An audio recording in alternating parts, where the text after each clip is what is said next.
IT에 관한 이야기를 가장 쉽게 전달해드리는 이인복의 IT 트렌드를 읽답니다. 안녕하세요. 이인복의 IT 트렌드를 읽다. 일상 속 IT 이야기 드리는 시간입니다. 오늘 이야기 가상화폐에 대한 이야기로 시작을 해야 될 것 같습니다. 제가 지금 오늘 백신을 맞고 났더니 정신이 하나도 없네요. 자, 오늘 첫 번째 이야기입니다. 업비트에서 30개 알트코인을 상폐 예정이라는 얘기가 나왔습니다. 이게 무슨 얘기인가 하고 조금 봤는데요. 지난주에 암호화폐 거래소들에 대한 이야기 들려드렸던 거 기억하실 겁니다. 그 부실한 거래소들이 문제가 될 수 있다는 이야기가 있었었고요. 빗썸에서는 수수료를 인하한다는 얘기가 있었죠. 이 두 가지를 합쳐갖고 빗썸에서 조금 더 많은 고객들을 땡기려고 하는구나, 이런 식으로 이야기를 드렸었는데, 이번엔 업비트에 대한 얘기예요. 업비트는 최대 거래소 중에 하나입니다. 이 업비트 사이트에 들어가면 아예 공지사항에 나와 있는 게 디지털 자산 유의 종목 지정 안내라고 나와 있어요. 근데 30개에 해당하는 거는 뭐냐? 그러니까 5종하고 25종이 나눠집니다. 자, 우선 상장 폐지라는 말을 이해를 하셔야 되는데, 이 상폐된다라고 이야기하면 주식시장에서는 끔찍한 거거든요. 여러분들이 어떤 회사에 주식에 투자를 했는데 이 회사가 투자자를 보호하기 위해서 거래소에서 보다 보니까 굉장히 위험하다, 이런 경우에는 상장 폐지를 하는 거죠. 물론 이제 주식시장은 거래소에 직권을 할 수는 없어요. 정비기관이랑 금융기관이랑 다 보고서 해야 되는 것들인데, 이렇게 될 경우에는 우리 휴지가 됐다, 그런 얘기 들으셨죠? 예전엔 주식시장이라는 것들이 지금이야 사이버머니지만 주권이라는 걸 받습니다. 이 주권을 받아 내가 뭐 하느냐? 그냥 벽에다 붙여놔야 돼. 불태워야 돼. 거래가 안 되니까요. 굉장히 안 좋은 일인데, 지금 이 거래소에 상폐지가 나오는 것도 마찬가지입니다. 암호화폐에 대한 것들이 여러분들이 거래할 수가 없게 되는 거예요. 비트에서는. 자, 우선은 5종에 대해서는 원화 거래 중지가 예고가 됐습니다. 두 개 약간 다릅니다. 원화 거래 중지라는 거는 페이코인하고 마로, 옵저버, 솔브케어, 퀴즈톡, 이렇게 5개 업체에 해당하게 되는데, 이 5개의 암호화폐 같은 경우에는요, 이제 18일 12시부터 원화로, 그러니까 우리나라 돈으로는 살 수 없게 됩니다. 대신에 뭐 비트코인이라든지 이더리움이라든지 이런 걸로 대체할 수 있다라면 거래는 가능하다는 이야기인 것 같아요. 사고 파는 거 정도는 가능하겠죠. 원화가 중단이 되는 거니까. 자, 나머지 25종에 대해서는요, 이 5종이 다 이름이 나와 있습니다. 사이트 들어가면 볼 수 있는데, 자, 대표적인 거 앞에 4가지만 읽어드리면, 코모도, 에드엑스, 이그니스, 람다, 이런 식의 종목들에 대한 것들이 투자 유의 종목으로 지정이 됐어요. 마찬가지로 18일까지 이 회사들 같은 경우에는 이 코인을 취급하는 회사들 같은 경우에는요, 우리가 아니다, 적합하다, 너네가 얘기했었던 투자 유예에 해당하지 않아 라는 거를 밝혀야지만 거래가 가능하고, 아니면 거래소에서 퇴출되게 됩니다. 그 이유가 도대체 뭐냐, 제가 좀 들어가서 봐보니까 각 종목들에 대해서 같은 게 달려있어요. 읽어보면요, 팀 역량 및 사업, 정보 공개 및 커뮤니케이션, 기술 역량, 글로벌 유동성을 종합적으로 평가한 내부 기준에 미달하여 투자자 보호를 위한 조치가 필요할 것으로 판단하였습니다 라고 이야기를 했는데, 애매한 건 이거죠. 내부 기준에 미달했다라고 한 내부 기준이 도대체 뭐냐 라고 하는 거 한 가지를 생각할 수 있고, 두 번째는 이제 와서 투자자 보호라고 한다라면 사실은 상장시키기 전에 충분히 고민을 하고 고려를 했었어야 되지 않나, 그 생각도 한번 해봅니다. 그렇지 않나요? 저는 이제 거래소 같은 경우에는 도박장이랑 똑같다고 생각합니다.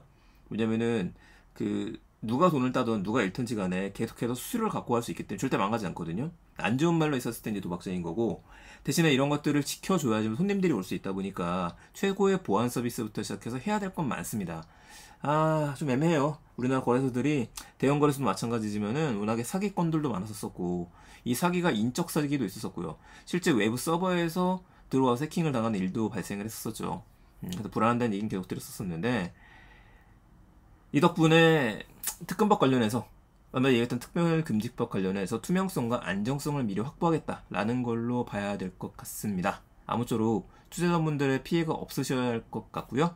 상장 폐지가 되더라도 이미 맡겨놓은 코인들 같은 경우에는 개인 지갑으로 옮겨놓을 수 있는 방법들이 있을 테니까, 혹은 다른 거래소로 옮길 수 있는 것들, 수수료는 들겠지만 이것도 좀 미리 알아보셔야 되지 않을까 생각이 듭니다. 이미 알아보셨겠죠?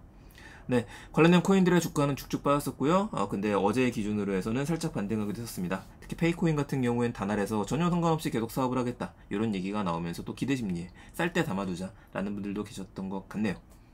투자는 개인의 몫이지만 저는 거래소의 임무, 거래소의 역할, 이런 것들에 대해서 충분히 거래소들은 좀 해결할 필요가 있습니다. 이것 때문에 정부기관에서도 제도권 내로 자꾸 편입을 시키려고 하는 거겠죠. 계속 좀 관심 가지고 지켜보죠. 코인 얘기로만 끝나는 게 아니라 이 모든 것들이 같이 맞물리는 시장들이기 때문에 그렇습니다. 두 번째, 이번엔 좀 즐거운 얘기를 해보죠. 우주에 진심인 사람들이 있습니다. 대표적으로 앨런 머스크, 제프 베조스, 리처드 브랜슨이 있죠. 각각 스페이스X, 블루 오리진, 버진 갤럭티카를 갖고 있어요. 제프 베조스 같은 경우는 이제 아마존의 CEO인데 좀 있으면 그만두죠. 앨런 머스크는 화성으로 우린 가야 되기 때문에 스페이스X 사업을 진두지휘하고 있고요. 이 세 개 회사 모두 각각 민간 우주 여행을 준비 중에 있었습니다. 이 소식도 한 2, 3년 전부터 나왔던 거였는데 드디어 결실을 맺게 되네요. 오늘의 이야기는 제프 베조스입니다. 제프 베조스하고 함께 여러분들이 우주선을 탑승할 수 있다라면요. 그리고 지구 밖에서 지구를 바라보고서 우주에서 지구를 바라보고 다시 돌아온다. 낭만적이지 않습니까? 이 15분이 경매로 나왔고 낙찰이 되었습니다. 금액은 2,800만 달러이고요. 우리나라 돈으로는 312억이에요. 이걸 분당 환산하게 되면은 약 22억 정도라고 합니다. 분당 22억의 돈을 내시고서 제프 베조스하고 우주를 갔다 오는 거죠. 갔다 온 다음에도 계속 대화가 좀 이어져야 되지 않을까 싶기는 한데 훌륭합니다. 자, 다음 달 7월 20일이고요. 7월 20일에 뉴세퍼드 우주선, 이게 이름입니다. 뉴세퍼드 우주선이 제프 베조스하고 그의 동생 마크 베조스, 그리고 낙찰자의 이름이 아직 밝혀지지 않았어요. 그리고 또 누군가가 한 명이 밝혀지지 않았는데 이 한 사람을 더 태우고서 우주로 여행할 계획이 있습니다. 앞으로 한 달 정도가 남았으니까 낙찰자가 누구였는지 또 한 사람의 동승자는 누구인지가 밝혀질 수 있겠죠. 리처드 브랜슨의 버진 갤럭티카, 버진그룹 유명하죠. 내가 상상하면 현실이 된다. 제가 그 책 정말 재밌게 봤었었는데 이 책의 저자이자 기행을 하는 걸로 유명한 정말 대단한 사람입니다. 리처드 브랜슨이 만든 버진 갤럭티카도 2021년 올해부터 우주 비행을 시작해요. 근데 장당 25만 달러예요. 이게 2억 8,500만 원 정도 되니까 예전에 와 비싸다 했었는데 지금 이런 것들과 비교하면 굉장히 저렴하죠. 참고로 이 경매 같은 경우에는 낙찰된 돈이 좋은 곳에 쓰인다라고 합니다. 갤럭티카 같은 경우에도 600건이나 예약이 잡혀 있다라고 해요. 그래서 내년 정도가 되면은 우리가 알만한 셀럽들은 왠지 다 우주를 한 번씩 경험하고 인증샷을 올리는, 우리는 우주를 갔다 온 동기다, 뭐 이런 것도 올리는 세상이 될 것 같네요. 2억이 2천만 원이 되는 그날이 와야지만 많은 사람들이 경험할 수 있지 않을까 이 생각도 듭니다. 재밌을 것 같네요. 국내 1호는 누가 될 수 있을까요? 자, 오늘 마지막 얘기입니다. 아차, 돈을 잘못 보냈는데. 이런 경험들, 실수는 누구나 한 번쯤은 할 수 있는 일이죠. 자, 이제 이런 실수에 대해서 약간은 안심을 하셔도 될 것 같아요. 돌아오는 7월인 7월 6일부터 고객의 실수로 잘못 보낸 차고 송금을 예금보험공사를 통해 돌려받을 수 있게 된다고 합니다. 이게 금융위원회에서 차고 송금 반환을 추진을 하는 건데요. 만약에 여러분들이 돈을 잘못 보냈다고 한다면 우선은 지금이랑 똑같습니다. 거래하셨던 금융사에 얘기를 해서 반환 요청을 해야 돼요. 그런데 상대방이 돈을 돌려주지 않는다. 자, 이럴 때는 우리가 소송을 진행을 해야 되거든요. 이거를 그 예보 쪽에 맡기게 되는 겁니다. 여기다 맡기게 되면은 차고로부터 1년 이상, 1년 이내, 그리고 차고 송금이 5만 원 이상, 1,000만 원 이하의 경우에는 적용이 된다라고 해요. 다만 전액을 돌려받을 수는 없습니다. 왜 전액이 아니냐? 돌려받는 금액에서 우편으로 안내라는 금액이라든지 지급 명령에 대한 것들, 송달비, 여기에 쓰인 인건비, 이런 것들을 제하고서 돌려준다라고 해요. 구체적인 금액도 나왔습니다. 만약에 10만 원을 돌려받겠다라고 이야기를 하게 되면은 8만 2천 원에서 8만 6천 원 정도를 넘길 수 있고, 100만 원 신청했을 경우에는 91만에서 95만 원, 1000만 원은 920에서 960만 원 정도만 받을 수 있다고 합니다. 왜 전액을 주지 않는 거냐라고 할 수도 있을 텐데, 이게 모든 전액을 담보하는 거래가 아니거든요. 그리고 기본적으로는 우리들의 실수잖아요. 실수란 건 개인이다 보니까 이 정도 수수료는 지급해야 되는 게 맞는가라고 생각을 합니다. 맞다라고 생각을 하고 있고요. 다만 카카오페이나 토스 연락처, 우리가 이런 것들을 통해서 간편 송금을 할 수 있는데, 이런 간편 송금 같은 경우에는 수취인이 맞는지, 주민번호라든지 계좌라든지 실명 확인이 불가능하기 때문에 이건 해당되지 않는다라고 하네요. 뭐 정말 좋은 거라면은 우리가 쇼핑몰에서 물건을 사는 것처럼 에스크로 서비스, 한쪽에서 돈을 보내고 한쪽에서는 좀 멈춰놨었다가 다시 돌려주고, 이런 것들까지는 좋은데, 이러면 간편 결제와 간편 송금, 이런 것들의 시장에 진출은 좀 어렵죠. 여러 가지 법적인 문제도 있고요. 약간 아쉽습니다. 아무튼 이번 이슈 같은 경우에서는 금융위원회에서 책임을 지고 돌려준다, 이건 아니에요. 예보를 통해서 반환 대행을 맡기는 정도다. 이게 좀 신속하게 진행이 되는 거다. 이렇게 보시면 될 것 같습니다. 이런 것들이 하나하나 우리의 금융생활을 편리하게 만드는 것 같아서 계속 지켜보실 필요가 있겠죠.